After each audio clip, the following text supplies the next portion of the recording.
चलिए विद्यार्थियों, आज विलयन से संबंधित 7th लेक्चर शुरू होगा। पिछले क्लास में हम लोग मोल प्रभाज, मोल फ्रैक्शन का डिस्कस किए थे। आज मोल प्रभाज से संबंधित न्यूमेरिकल्स देखा जाएगा। आज कुछ न्यूमेरिकल बताएंगे और एक दो न्यूमेरिकल घर से भी बनाने के लिए देंगे। आराम से इसको समझना है। तो न्यूमेरिकल शुरू करने के पहले थोड़ा सा मोल प्रभाज का कंसेप्ट आपको देते हैं। ध्यान दीजिए, मोल प्रभाज आप लोगों को समझना है।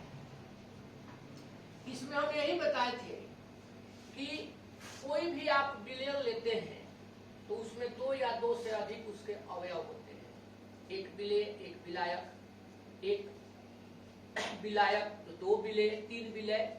ये भी बताए थे कि विलायक हमेशा एक होगा। तो अब जिसका भी मोल प्रभाज निकालना होगा तो उस विलयन में उस अवयव के मोलों की संख्या को आप कुल मोलों की संख्या के अनुपात को लिख दिया जाएगा। जैसे सपोज कीजिए विलयन के दो अवयव है ए और बी। मान लिया जाए ए के मोलों की संख्या Na है और बी के मोलों की संख्या Nb है। अब आपको ए का मोल प्रभाज निकालना है। इस ए का मोल प्रभाज को जेटा द्वारा सूचित करते हैं। इसे बोलचाल में आदमी एक्स भी बोल देता है। अब आपको मोल प्रभाज निकालना है ए का। तो इसके लिए क्या करेंगे? ए का मोल प्रभाज निकालना है तो ए के मोल, इसका मोल ए के मोल कितना है Na। अब बाई टोटल मोल तो कितना है Nb ना? नहीं, टोटल मोल का मतलब ये दोनों को जोड़ेंगे Na प्लस Nb।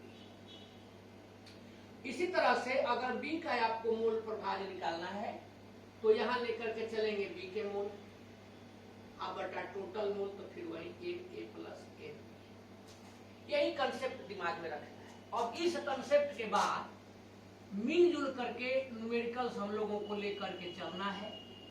आप लोग आराम से प्रयास करेंगे बनाने का। फर्स्ट न्यूमेरिकल है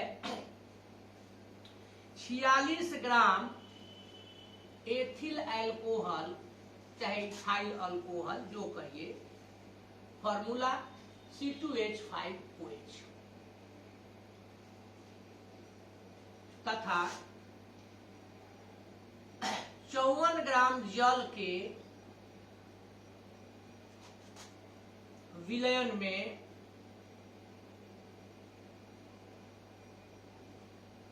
इथाइल अल्कोहल एवं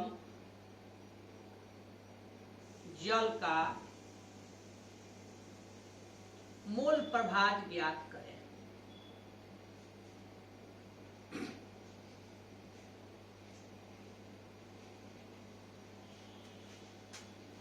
अब यही देखिए, आप लोगों को पहला सवाल है, इसलिए थोड़ा सा हम समय देते हैं। क्वेश्चन है कि एक विलयन बनाया गया जिस विलयन में इथाइल अल्कोहल 46 ग्राम है और जल 54 ग्राम है।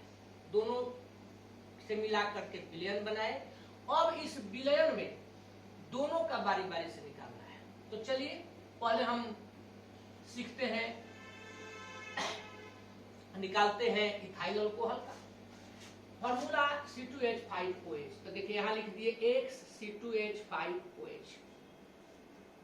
चाहे X नहीं कहेंगे तो इसको क्या कहेंगे? जेटा C2H5OH। तो जिसका निकालना है उसके मोल, अब आप यहां लिख देंगे इथाइल अल्कोहल के मोलों की संख्या।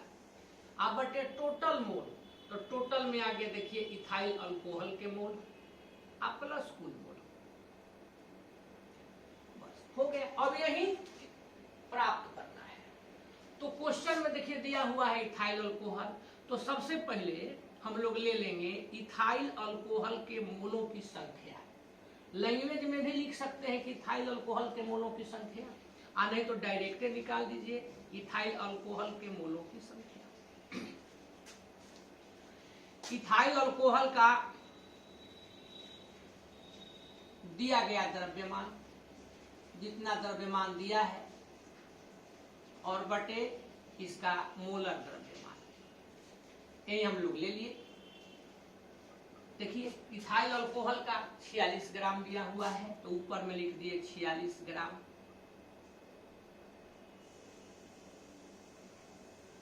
अब नीचे मोलर द्रव्यमान, तो आपको मोलर द्रव्यमान निकालना है। देखिए C2H5OH का क्या होगा, कार्बन का कितना 12, तो 12 दूनी 24, हाइड्रोजन का कितना 1, तो 1 5 5, ऑक्सीजन का 16, हाइड्रोजन का 1। अभी सबको जोड़ दीजिए, 1 6 7 5 12 4 16, हासिल 1 1 2 2 4, तो यहाँ हो जाएगा नीचे 46 ग्राम प्रति मोल। अब ग्राम ग्राम तो कट ही जाएगा, मोल ऊपर चला जाएगा तो प्रति हट जाएगा, ये निकल गया, यानी 1 मोल, यानी 1 मोल। तो देखिए यहाँ क्वेश्चन में इथाइल अल्कोहल के मोलों की संख्या 1, कोई दिक्कत समझिए। अब इसको पहले हम मिटा देते हैं। जब जल इथाइल अल्कोहल के मोल निकाल दिए, अब जल के मोल निकाल दिए, तो देखिए यहाँ निकाल देते हैं। C2H5OH होता है, जल का निकालना है H2O, NH2O माने जल के मोलों की संख्या। बस दिया गया द्रव्यमान यहाँ 54 है। इसका मोलर द्रव्यमान, तो देखिए हाइड्रोजन का 1 होता है, 2 गो है, तो 1 दूना 2, ऑक्सीजन का 16, तो ये आपका हो गया 18, तो यहाँ हो गया 18 ग्राम प्रति मोल। फिर वही चीज 3 मर्तबे कट गया, 3 मोल हो गया। अब आपको जिसका भी निकालना है आराम से निकालिए। मान लीजिए पहले इथाइल अल्कोहल का है, तो देखिए निकाल देंगे। NC2H5OH तो 1 मोल,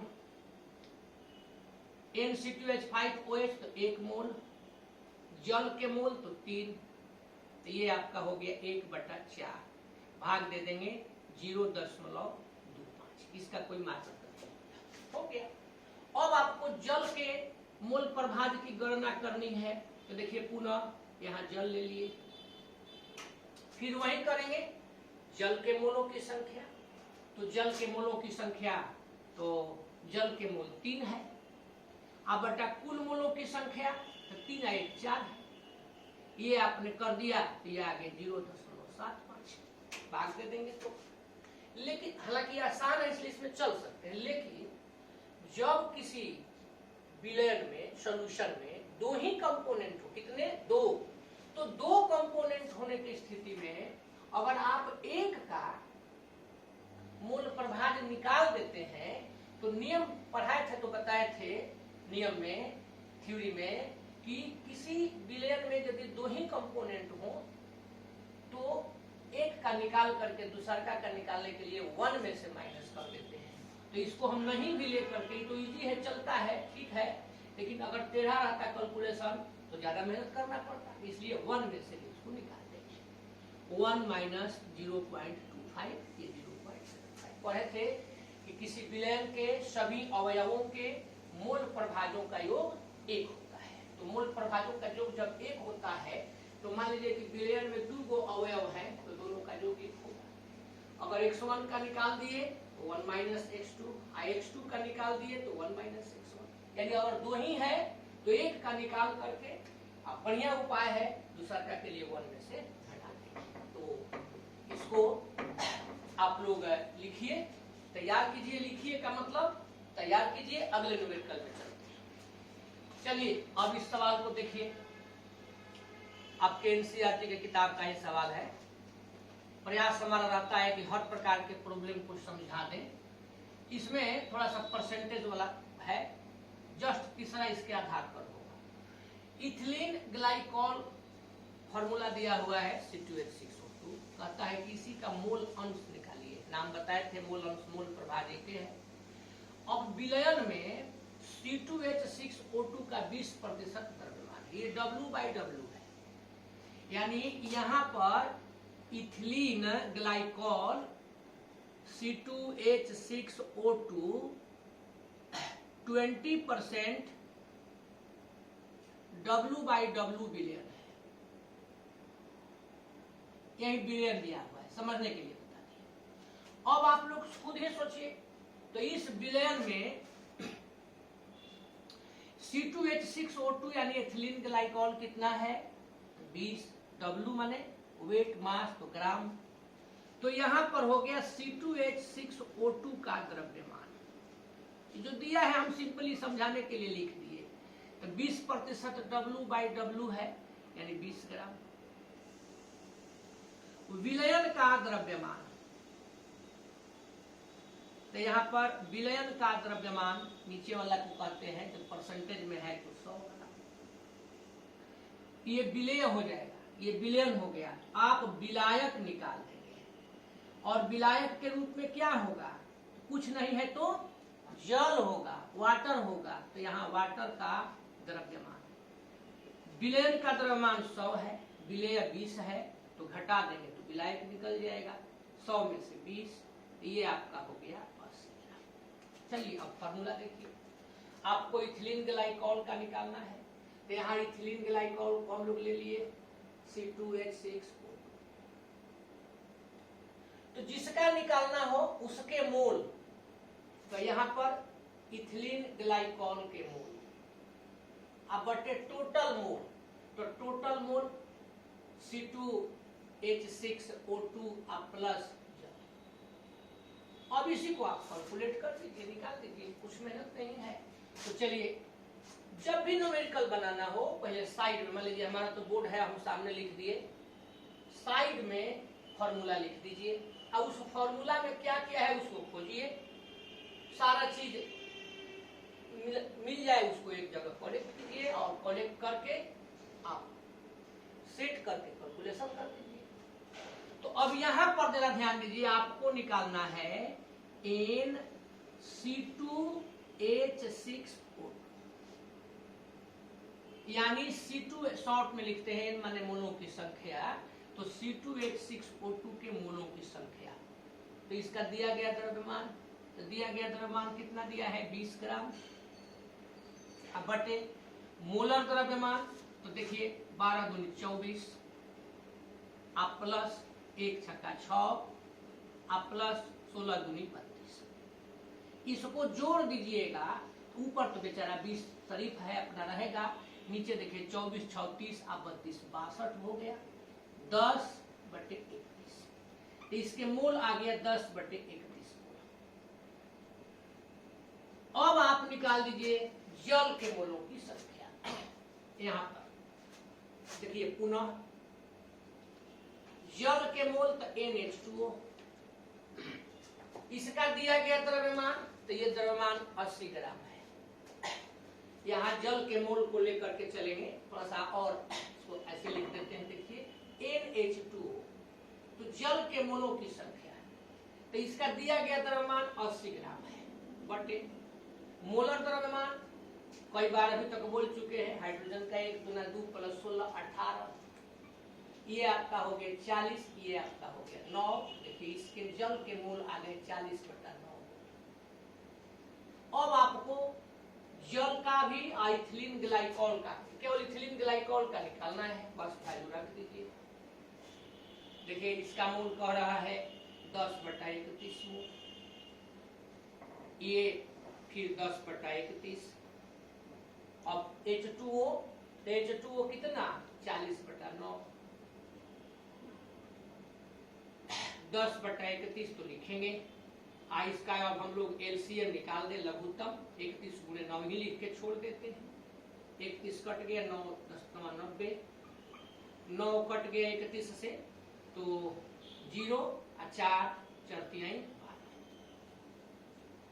अब इसको लेकर के देखिए चलते हैं, यहाँ पर 10/31 आप बटे ये दोनों को जोड़ दीजिए, तो 0 रहेगा, 4 9 13 का 3 3 बटा, तो ठीक लिख देते हैं 31 गुणे, बस सिंपल कैलकुलेशन, 10/31 गुणे कर देंगे, ये ऊपर चला जाएगा, तो 31 × 9, और नीचे आ जाएगा 1330, ये निकल जाएगा, ये भी निकल जाएगा, ये आपका आ गया 9/135, बस कैलकुलेशन है, ध्यान दीजिए।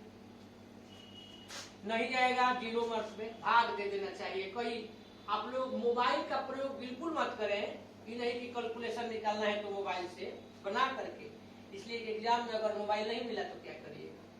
तो 0.90 हो गया, नहीं जाएगा 0 दे दिए। अब 900 हो गया, 7 मर्तबे नहीं जाएगा, 6 बार में ले जाइए।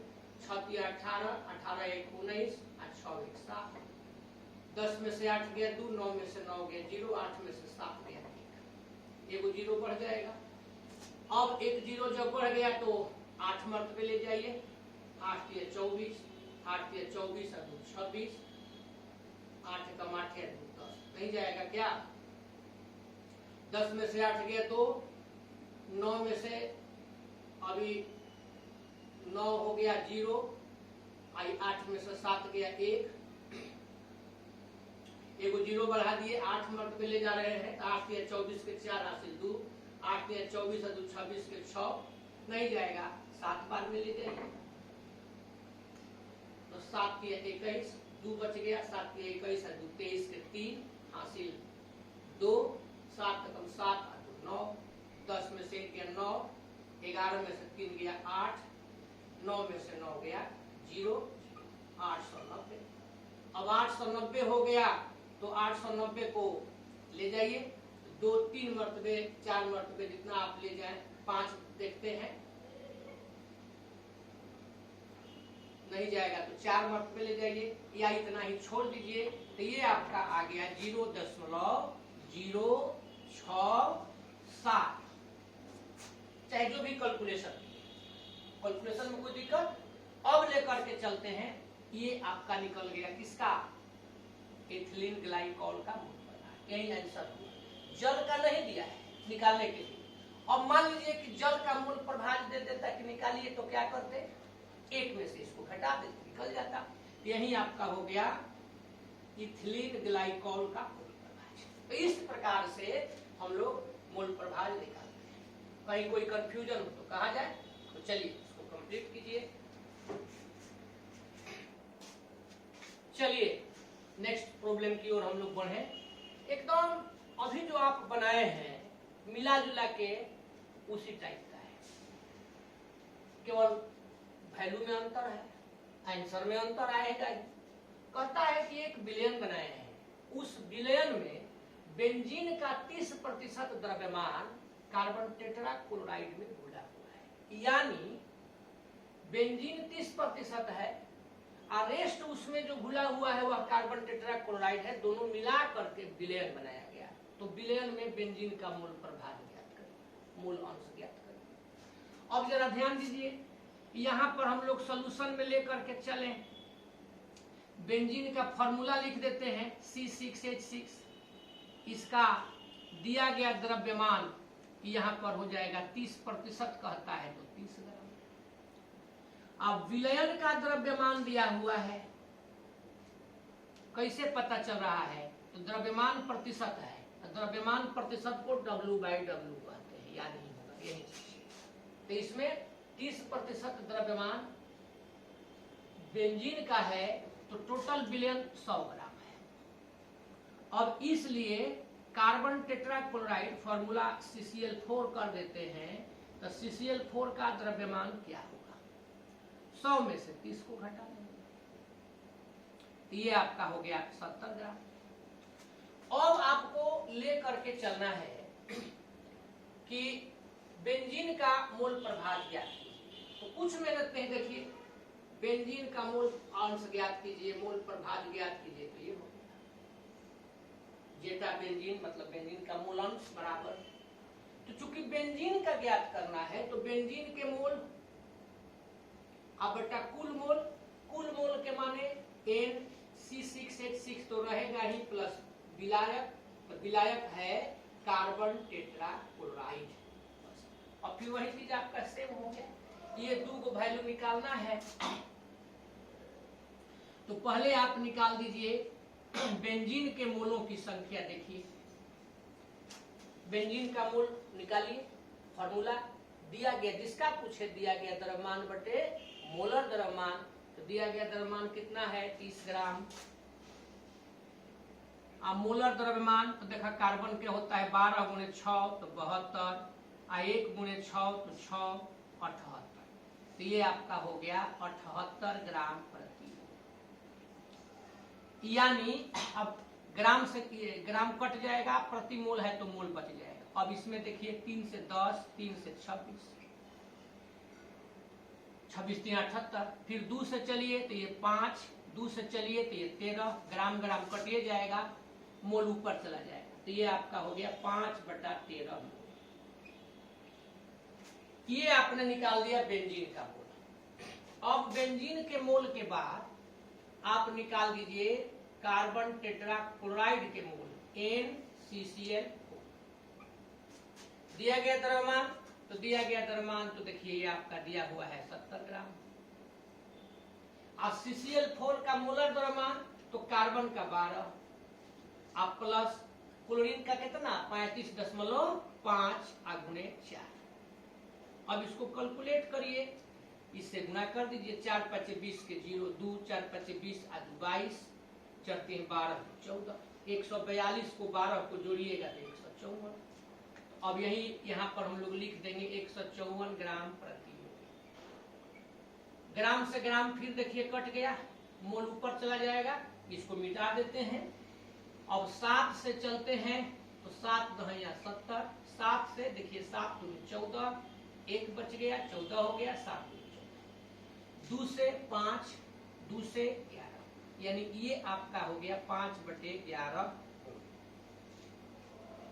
अब तो आप कर सकते हैं, दोनों हम लोग निकाल दिए। अब दोनों का वैल्यू रखिए, बस कुछ करना ही कहाँ है।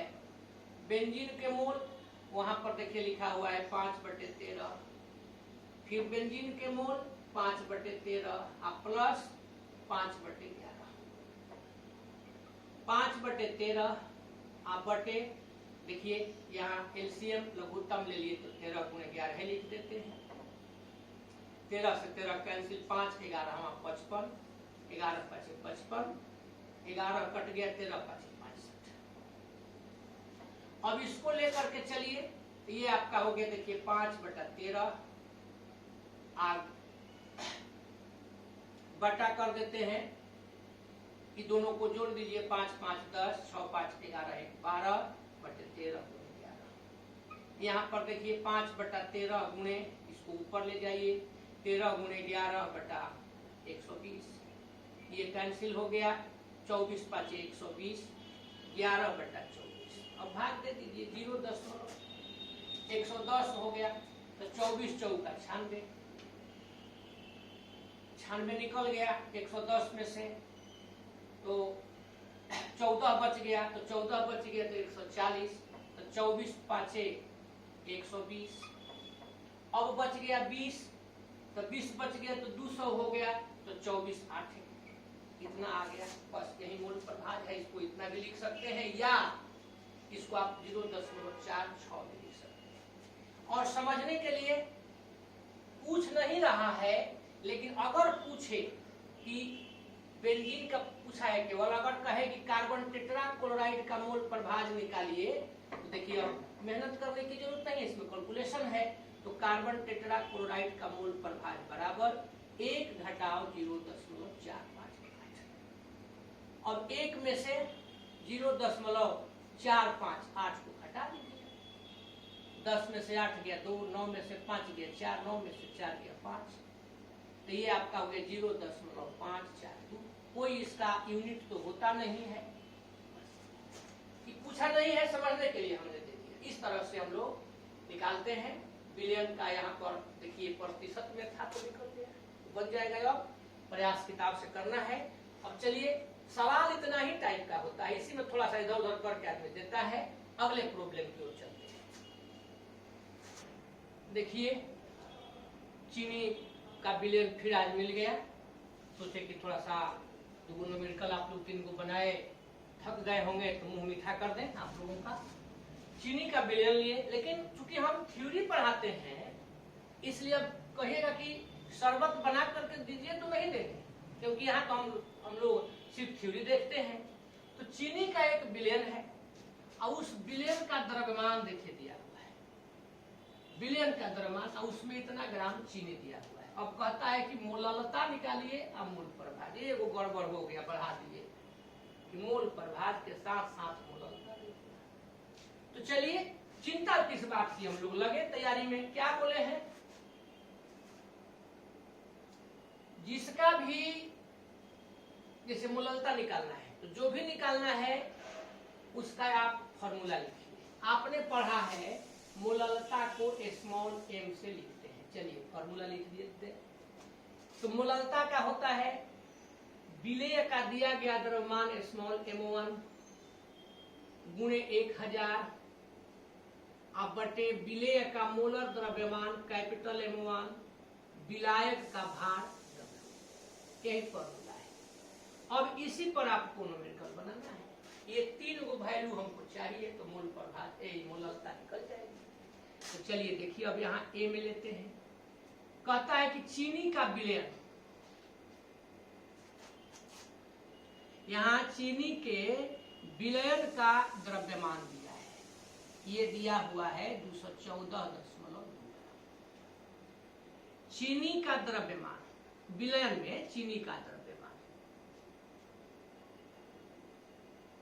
तो यहाँ विलयन में चीनी दिया हुआ है 34 देखिए यहाँ पर 34.2 ग्राम। तो ये आपका निकल गया 34.2 ग्राम। ध्यान दिया जाए। तो विलयन में चीनी विलेय है, तो विलेय के दिए गए द्रव्यमान को स्मॉल m1 से सूचित करते हैं। फिलहाल हम लोग न्यूमेरिकल में लिखेंगे। तो m1 आपको पता चल गया। अब चीनी का विलयन लिए हैं, उसमें से चीनी अगर निकाल देते हैं तो विलायक निकल जाएगा, और विलायक के रूप में जल है, दूसरा कुछ नहीं देता है तो जल ले लेते हैं। तो जल का द्रव्यमान, विलयन में जल का द्रव्यमान तो दिया गया, विलायक का भार हो जाएगा तो W, इसमें इसको इसमें से निकाल देंगे। 214.2 घटाव 34 दशमलव हट गया। 214 में से 34, 4 में से 4 गया 0, 11 में से 3 गया 8, 1 बच गया। तो M1 भी निकल गया, W भी निकल गया। अब कैपिटल M1 निकाल दीजिए। कैपिटल M1 क्या होता है, विलायक क्या कि विलेय का सॉल्यूट का मोलर द्रव्यमान। तो चीनी का फॉर्मूला C12 H22 O11 का मोलर द्रव्यमान।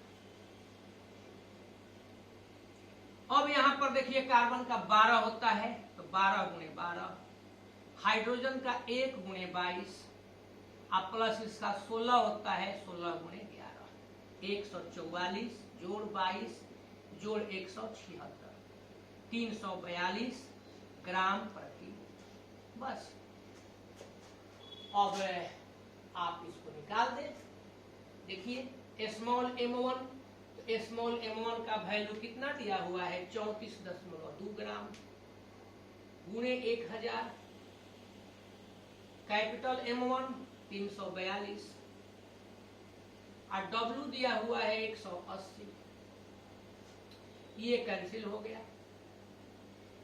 इसको अब जरा ध्यान दीजिए, इसमें गुणा कर दीजिए तो 34 दूर एगो 0 बढ़ जाएगा। अरे बढ़ेगा तो दोनों 0, लेकिन दशमलव है तो यहाँ आ जाएगा, तो इसको हटा दिए। आप बटे लिख दिए 342 गुणे 18। ये देखिए 10 बार में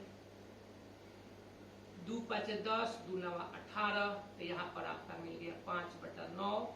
अब इसी को कैलकुलेट कर देना है, तो यहाँ पर कर देते हैं। देखिए नीचे 0.50 है तो 9 5 45, फिर 50 हो जाएगा।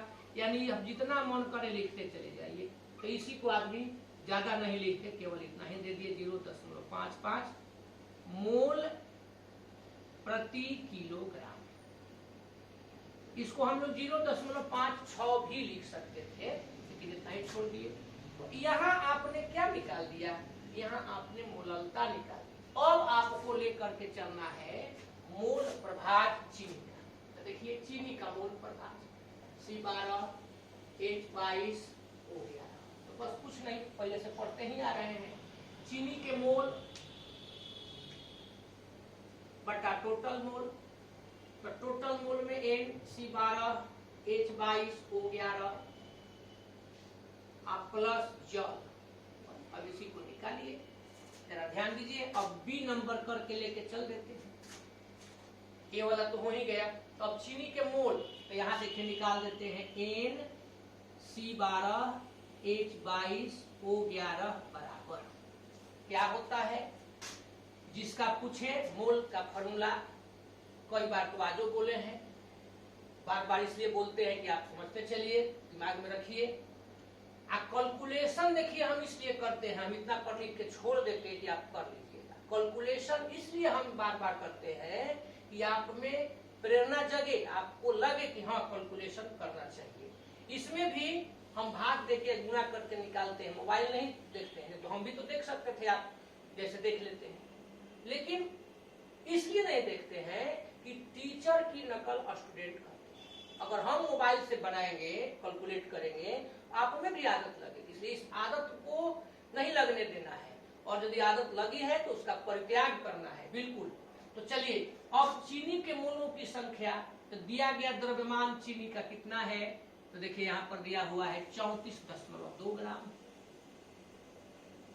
अब बटे इसके मोल, मोलर द्रव्यमान, तो कार्बन का 12 गुणे 12 अभी निकाले हैं, देखिए यहाँ पर 342, भाग दे देंगे, ये आपका हो गया 0.1 मोल।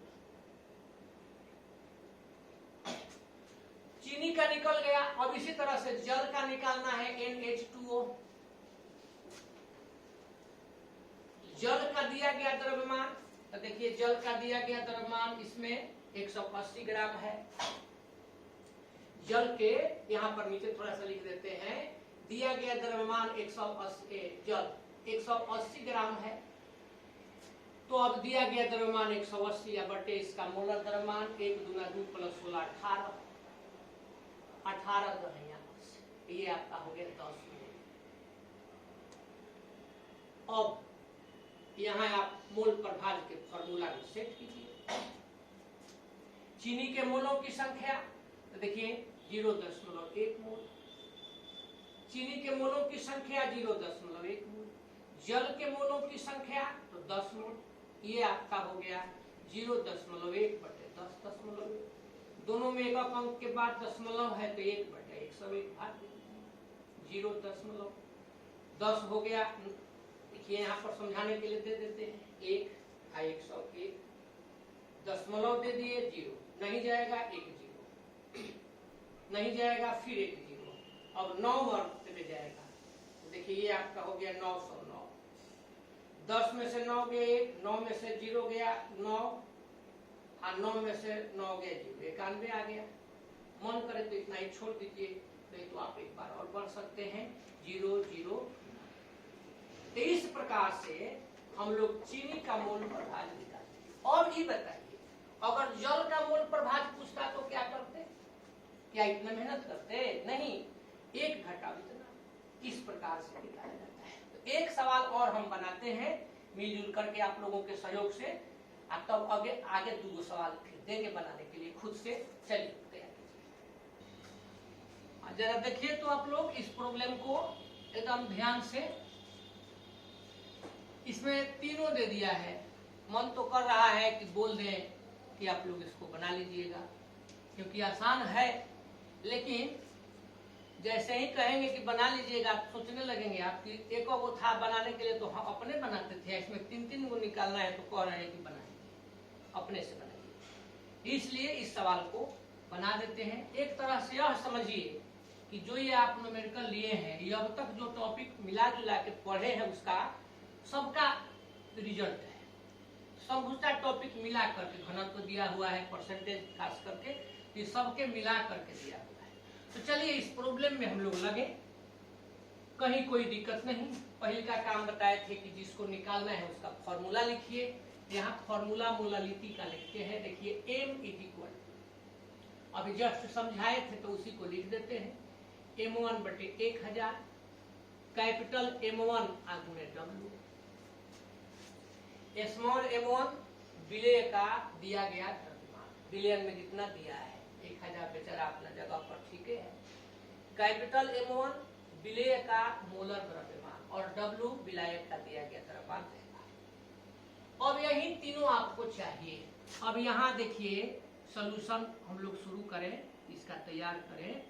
कहता है 20% W/W, जलीय KI का घनत्व दिया है। मतलब कि विलयन आपका क्या है, 20% W/W KI विलयन, यानी विलयन में KI का द्रव्यमान दिया हुआ है, KI का भार दिया हुआ है 20% W यानी 20 ग्राम।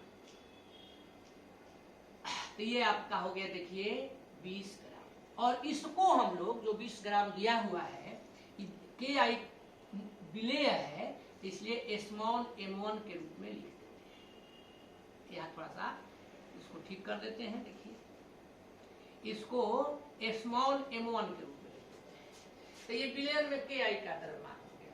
ऑफलाइन क्लास रहता तो ये मिला जुला के आप लोगों से बनवाते, 5 मिनट समय देते। तो ऑफलाइन 1 में मान के अपने से बनाइए। तो KI का द्रव्यमान 20 ग्राम हो गया। विलयन का यहाँ पर द्रव्यमान दिया हुआ है, ध्यान से समझिए। ये नीचे भी W लिखा है, द्रव्यमान हो गया, तो ये हो जाएगा 100 ग्राम। और हम लोगों को विलयन के द्रव्यमान से कोई मतलब यहाँ नहीं है, विलायक का द्रव्यमान चाहिए। तो विलायक का द्रव्यमान कैसे निकलेगा? विलयन के द्रव्यमान को, विलेय के द्रव्यमान को विलयन के द्रव्यमान में से हटा देंगे, घटा देंगे। तो यहाँ पर देखिए विलायक का द्रव्यमान, और विलायक क्या होगा? जल। तो यहाँ जल का द्रव्यमान विलायक के रूप में है, इसको विलायक है तो W कह देंगे। तो ये आपका हो गया 100 घटाव 20 बराबर 80 ग्राम हो गया। अब आपको टोटल वैल्यू लेकर के चलना है। देखिए यहाँ पर जरा ध्यान से समझ लीजिए कि स्मॉल m1 20 है गुणे 1000, कैपिटल M1 ई बेचारा अभी मालूम नहीं है, पेंडुलम की तरह यहाँ पर खड़ा है, इसको लिखना पड़ेगा। W दे दिया गया है 80। देखिए छोड़ करके बढ़े थे, अब अगर सब लिख दिए कि आपको लगे कि हाँ बन गया, अब यहाँ छूट रहा है। तो अब छूट रहा है कि इसका वैल्यू जब तक निकालिएगा नहीं बनेगा। यहाँ निकाल दीजिए। M1 का मतलब विलेय का मोलर द्रव्यमान, विलेय है KI पोटेशियम आयोडाइड, तो इसका मोलर द्रव्यमान 100, पोटेशियम का 39, आयोडीन का 127। अब जोड़िए 9 7 16 के 6, 3 2 5 1 6, इतना ग्राम प्रति। अब यहाँ पर 166 लिख दिए। देखिए ध्यान से, ये 2 ठो 0 है, एक दोनों निकल गया। अब 2 से चलिए तो ये आपका हो जाएगा 2 8 16 83।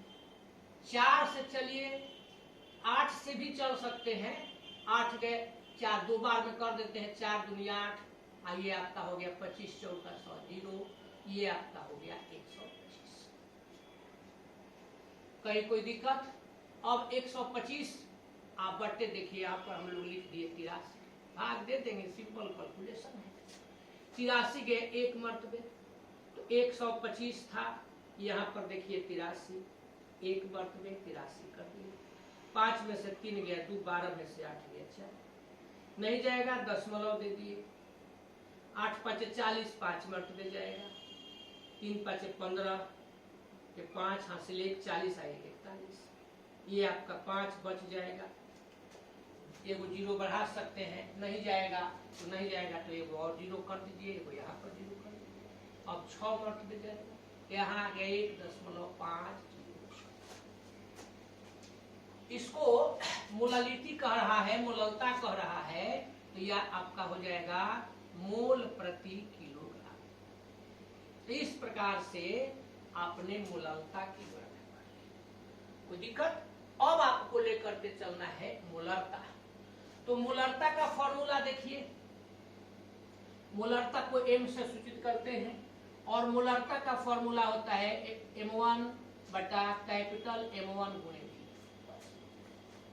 स्मॉल m1 विलेय का द्रव्यमान, विलेय है पोटेशियम आयोडाइड, तो ये आपका हो जाएगा 20।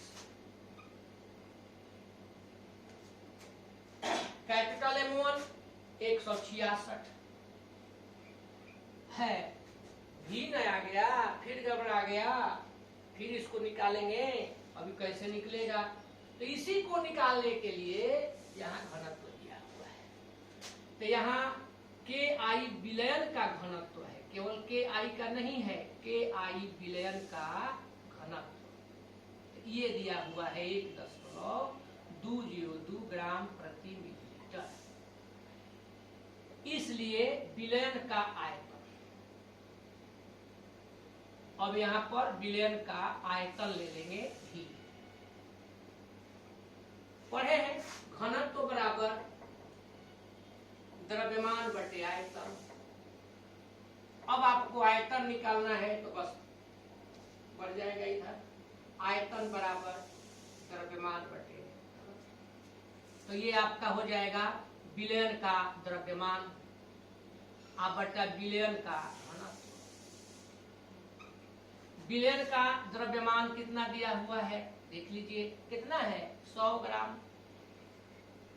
घनत्व दिया हुआ है 1.202 ग्राम प्रति मिलीलीटर।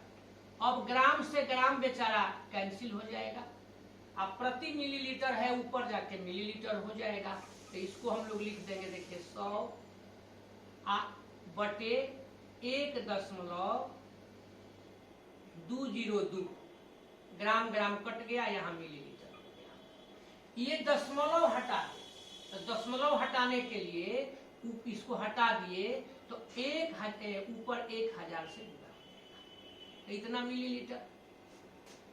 सूत्र में जो हम लोग भी लेते हैं तो वह लीटर में लेते हैं, तो इसको अब आप यहाँ पर भी लीटर में बदल दें, चाहे वहां सवाल में भी बदल सकते हैं। तो लीटर में बदलने के लिए कुछ नहीं, 1000 से भाग, देखिए 100 गुणे 1000 बटा 1202 गुणे 1000, अब ई लीटर हो जाएगा, ये कैंसिल हो गया, 100 बटा 1202। अब कैलकुलेशन करने की जहां तक बात आती है, 100 बटा 1202 लीटर। अब कैलकुलेशन करने की बात जहां तक आती है तो इसको यहाँ छोटा ही छोड़ देते हैं, यहाँ करेंगे, देखिए v के जगह पर 100 बटा 1202 लीटर लिखना कोई जरूरी नहीं है। अब इसी को आगे यहाँ पर देखिए बढ़ाते हैं, ऊपर में 20 ठीक ही है, और नीचे जो 1202 लिखे हैं 1202 उसको लिख दिए, बटा हो गया देखिए 166 गुणे 100। बस काम आपका फाइनल आंसर तैयार। थोड़ा सा कैलकुलेशन की बात है, इसमें से एगो 0 हटा दिए, 2 से चलते हैं तो देखिए 2 8 16 2 6, ये आपका हो गया 1202 बटे 83 गुणे 10, 1202 83 गुणे।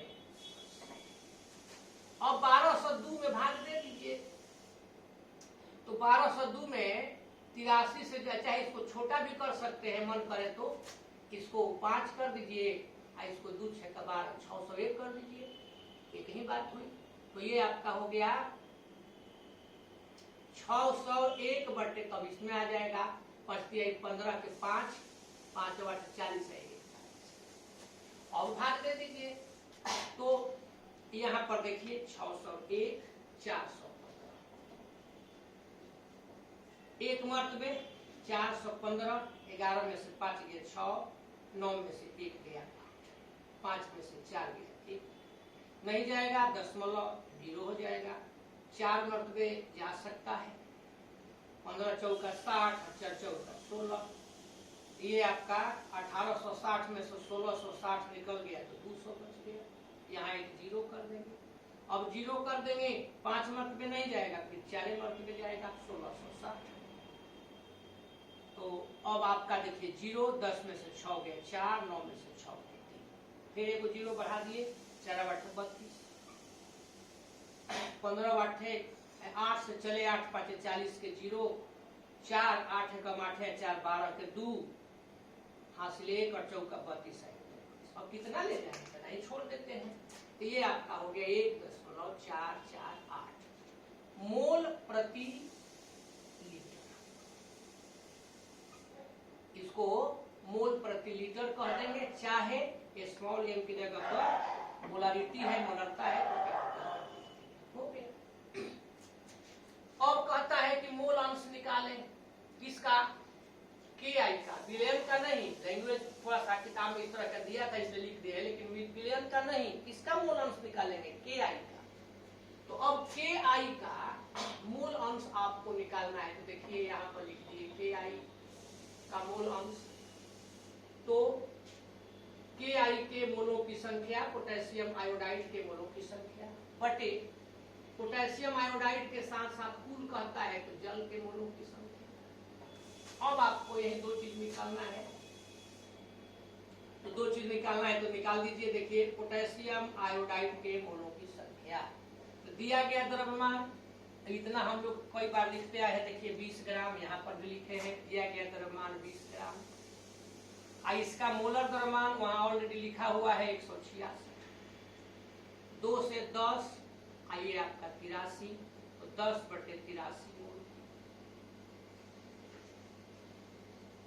जल के मोलों की संख्या, तो जल का दिया गया द्रव्यमान तो देखिए वहां पर 80 है।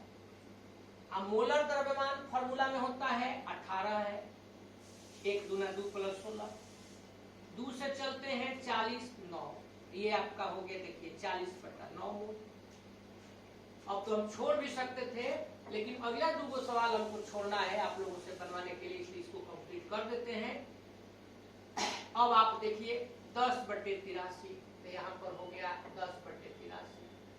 अब बटे फिर NKI तो 10/83 प्लस क्या चीज NH2O कितना 40/9। 10/83 यहाँ हो गया 83 × 9 लघुत्तम, 83 कट गया, 9 बच गया, 9 दहिया 90। 9 से 9 कट गया, 0 चलते 12 के 2 हासिल 1, 4 8 32 33।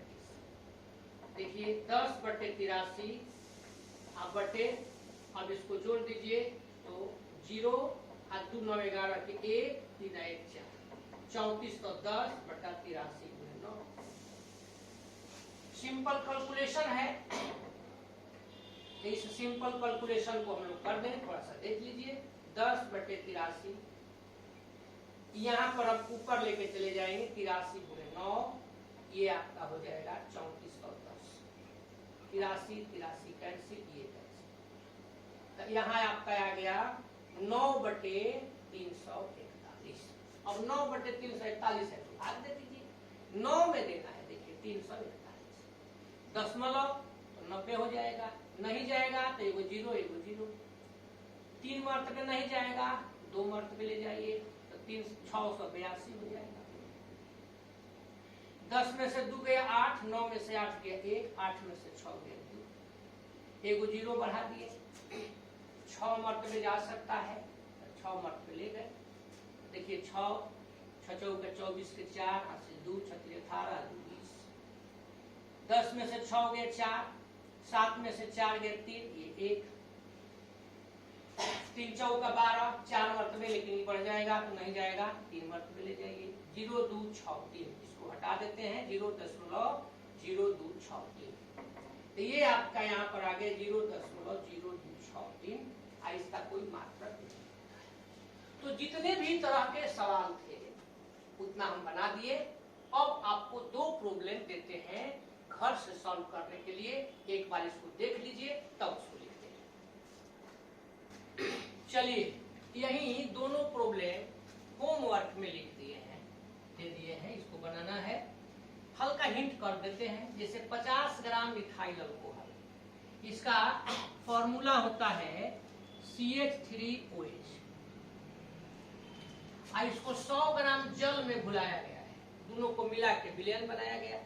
अब कहता है कि मिथाइल अल्कोहल का मोल प्रभाव निकालो।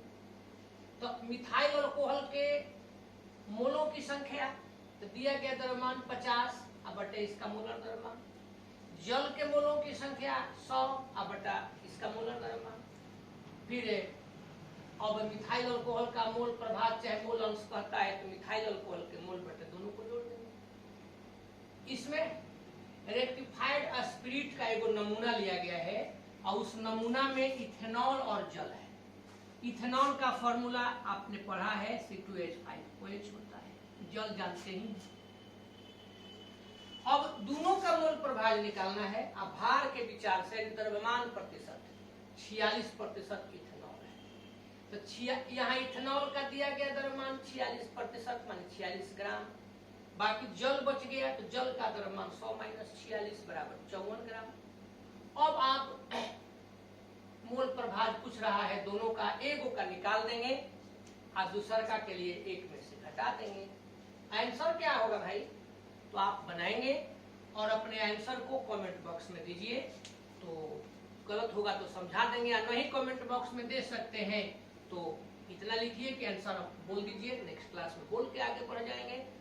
अब लेकर के चलना है अगला साधारण पद, केवल एगो रह गया सामान्यता।